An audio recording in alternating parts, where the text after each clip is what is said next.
Hello বন্ধুরা, welcome back to my channel. কেমন আছো তোমরা সবাই? আশা করছি তোমরা সবাই খুব ভালো আছো। আমিও মোটামুটি আছি, গলাটা বসে গেছে। তো যাই হোক, আজকে আমার লাঞ্চ মেনুতে কি আছে দেখো। কালকে তো গণেশ পুজো, সবাইকে আগাম গণেশ পুজোর শুভেচ্ছা। সবাই খুব দিনটা ভালো করে কাটাও। আমাদের বাড়িতে তো গণেশ পুজো হবেই, সেই ব্লগ তোমরা পাবে, দেখে নিও, আশা করছি ভালো লাগবে। আর আজকে লাঞ্চ মেনুতে একদম সিম্পল ভেজ, এখন কদিন তো নিরামিষ। তো কি আছে দেখো, এখানে আছে মুগের ডাল আর গোবিন্দভোগ চাল দিয়ে ভাত। এখানে আছে শুকনো লঙ্কা, কাঁচা লঙ্কা, নুন নিয়ে নিয়েছি। আর এখানে দেখো আছে আলু ভাজা, আর আছে পোস্তর বড়া, আমার ফেভারিট। আর এখানে আছে গোল টাচ ঘি। তো চলো, এটা দিয়ে আজকে খাবো, একদম সিম্পল লাঞ্চ। আর এই গোল টাচ ঘিটা আমি অল টাইম খাই। তো এবারে ব্লিঙ্কিটে পেয়েছি, আমি ব্লিঙ্কিট থেকেই নিই। আগে মানে যখন স্পেন্সার যাই, যাওয়া হলে পরে গন্ধটাই একদম দারুণ দারুণ, একদম চুমুক দিয়ে খেয়ে নিতে হবে। তো চলো, খাওয়া শুরু করছি। ভিডিওটা ভালো লাগলে লাইক করো, কমেন্ট করো, সাবস্ক্রাইব করতে ভুলো না। অবশ্যই সাবস্ক্রাইব করে দিও, ঠিক আছে? আর এই ঘিটা যারা এখনো ট্রাই করোনি, ট্রাই করে দেখো। এটা কিন্তু কোনো প্রমোশন না, নিজের টাকা দিয়ে কিনেছি। প্রত্যেকবার 500টা পাই, এবারে দেখলাম ব্লিঙ্কিটে 200 ml আছে। তো চলো না, এটা এখানেই রেখে দিই, দেখতে ভালো লাগছে তাই না? তো চলো, খাওয়া শুরু করছি। আর এই ভাত বেশি ঠান্ডা হয়ে গেলে খাওয়া যাবে না।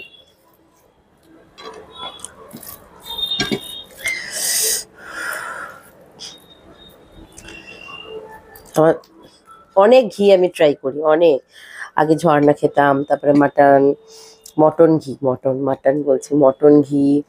তারপরে আরও যা ছিল, মানে অন্নপূর্ণা, তারপরে ঘোষবাড়ি ঘি, এটা সেটা প্রচুর ট্রাই করেছি। কিন্তু আমার সব থেকে ভালো লাগে হচ্ছে এই গোলটাচের ঘিটা। এত সুন্দর গন্ধ আর এত ভালো না ঘিটা।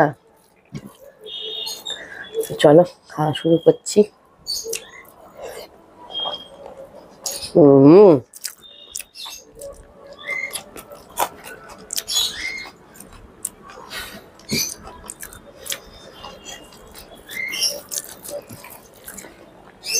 জানি না তোমরা মাইকের আওয়াজ পাচ্ছ কিনা, বলে দিলাম আগে থেকেই। ইনকেস যদি মাইকের আওয়াজ পাও, তাহলে ভিডিও আমাকে মিউট করতে হবে। না পেলে তো ঠিক আছে, আমি চেক করবো খেয়ে উঠে। কালকে কোনো ভিডিও আসবে না।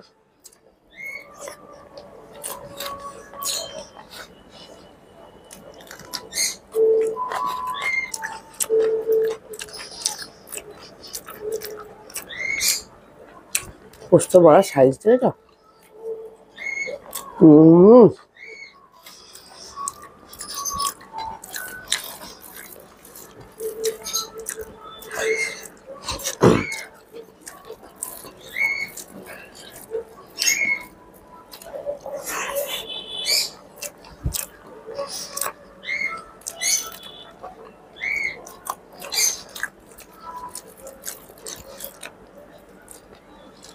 এই ভাতের মধ্যে আর একটা জিনিস ভালো লাগে।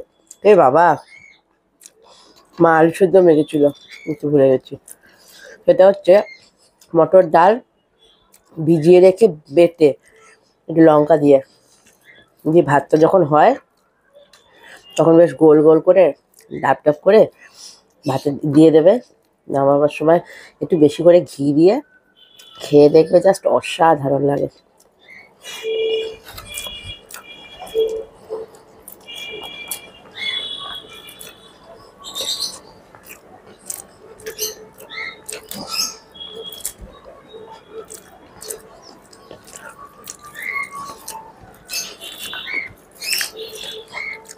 আমার এই ভাতটা খেতে এত ভালো লাগে না।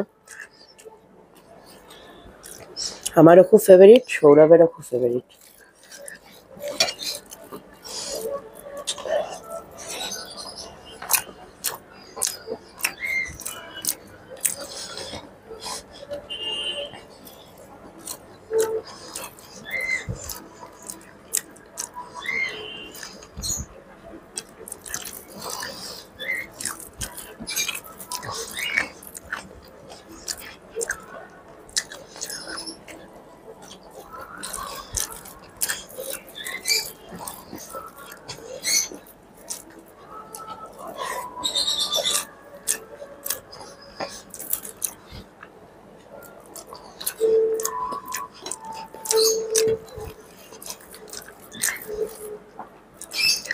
এই ভাতের একটাই মাইনাস পয়েন্ট হচ্ছে ঠান্ডা হয়ে গেলে খাওয়া যায় না, আর ঘি লাগে খুব।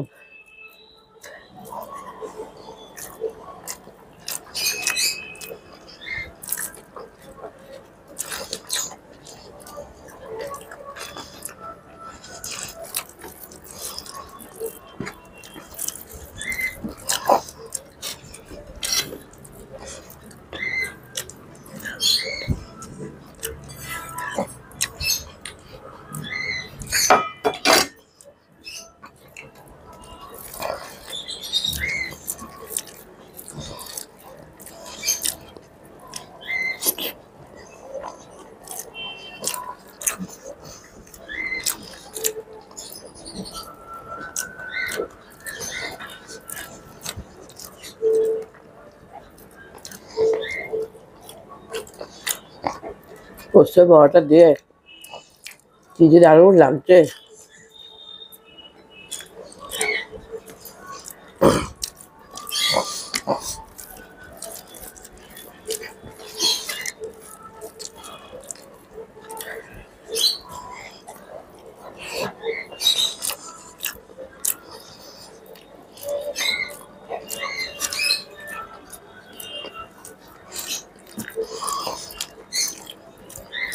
আমি যখন স্কুলে পড়তাম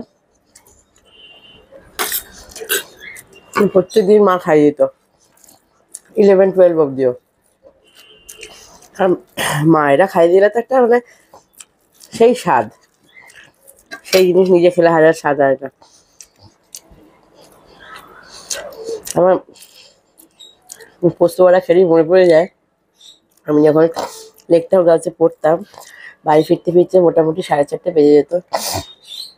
মা তখন একটা নিরামিষ ঝোল করে রাখতো, মানে এই আজও নিরামিষ বা এমনি মাছ দিয়েও করতো। আলু, গাজর, ফুলকপি, তারপরে বিট দিয়ে, বিনস দিয়ে বা বরবটি দিয়ে, মাছ মাছ করলে মাছ ওই করে রাখতো। আর এরকম একটা পোস্তর বড়া করে রাখতো। উফ, এসে পোস্ত যখন দিয়ে এসে শুধু ঝোলটা গরম করে খাইয়ে দিত পোস্তর বড়ার ঝোল দিয়ে, আহ কি ভালো লাগতো।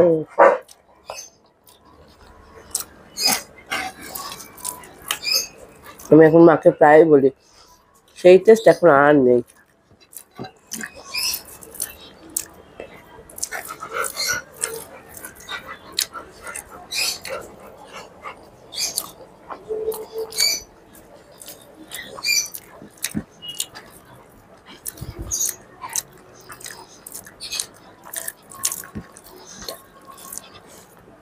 তারপরে কোনদিন মানে 11-12 পড়ার সময় বা মাধ্যমিক পরীক্ষা দিতে যাওয়ার সময় তো ফেনা ভাত ঘি আলু সিদ্ধ দিয়ে মেখে একটা বড় করে পোস্তর বড়া পেঁয়াজ দিয়ে লঙ্কা দিয়ে খাইয়ে দিত। আহ, খুব মিস করি ওই দিনগুলো, ভীষণ মিস করি। তার সময় মনে হয় যে একটা টাইম মেশিন থাকতো, সেই ছোটবেলার সময়গুলোকে ফিরে পেতাম, কি ভালো হতো।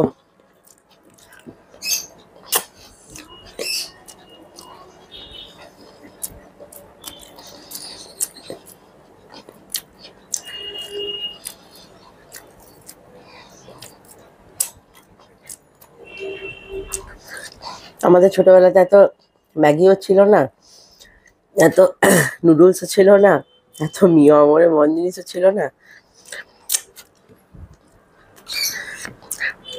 ওই ভাত খেয়ে স্কুলে যাওয়ার মজাটাই যেন ছিল আলাদা। খুব মিস করি দিনগুলো, যেগুলো কোনোদিন ফিরে পাওয়া যাবে না।